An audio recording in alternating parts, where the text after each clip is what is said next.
மாயையை வெல்வதே ஆன்மீகத்தின் வெற்றியாகும். மாயையானது நம்மை பலவாறு சிந்திக்க விடாமல் நமது ஆசையைத் தூண்டும்.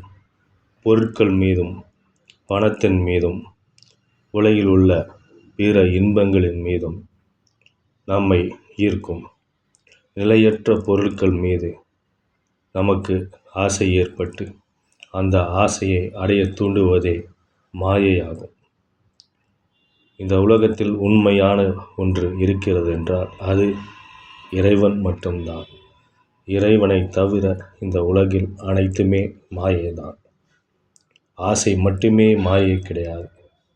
மாயை பல்வேறு உருவங்களில் ஒவ்வொரு காலகட்டத்திலும் மாறி மனிதர்களை குழப்புகின்றன.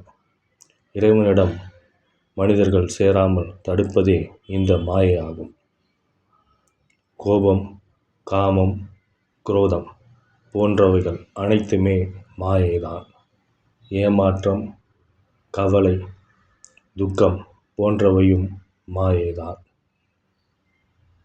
ஒருவர் மனித பிறப்பு எடுத்ததே இறைவனை அடைவதற்காகத்தான் என்ற உண்மையை அவர் அறிந்து கொள்ளவே இறைவனின் அருள் வேண்டும். அவ்வாறு அவர் அறிந்த பிறகு அவர் இறைவனை அடைய தீவிரமாக முயற்சி செய்து அதில் வெற்றி கொள்வதே மாயையை வெல்வதின் அர்த்தமாகும். மாயையை வெல்வதே ஆன்மீகத்தின் வெற்றியாகும். தெய்வங்களுக்கு செய்யும் பூஜைகள், சடங்குகள், சம்பிரதாயங்கள், மந்திர ஜபங்கள் இவை அனைத்துமே மிகவும் குறைந்த பலனையே ஒரு மனிதருக்கு தரும். ஆனால் அவர் மாயையை வென்றுவிட்டாரானார் அவர் இறைவனுடன் ஐக்கியமாக ஒன்றென கலந்து விடுவார்கள் என்பது சித்தர் பெருமக்களின் கூற்றாகும்.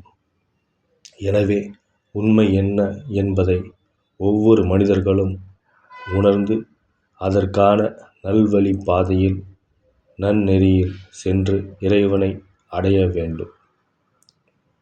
இதைத்தான் புத்தர் பெருமான் ஆசையே அழிவுக்கு காரணம் என்கிறார். உலகத்தில் உள்ள அனைத்து துன்பத்திற்கும் காரணம் ஆசைதான் என்கிறார். எனவே நம்மால் முடிந்த அளவு ஆசைகளை குறைத்து கொண்டு நியாயமான முறையில் வாழ்க்கையை நடத்தி அதில் நெறியை கடைபிடித்து மாயையை வென்று இறைவனை அடைய வேண்டும் என்று ஒவ்வொருவரும் சிந்திக்க வேண்டும். அதுதான் ஆன்மீகத்தின் உண்மையான வெற்றியாகும்.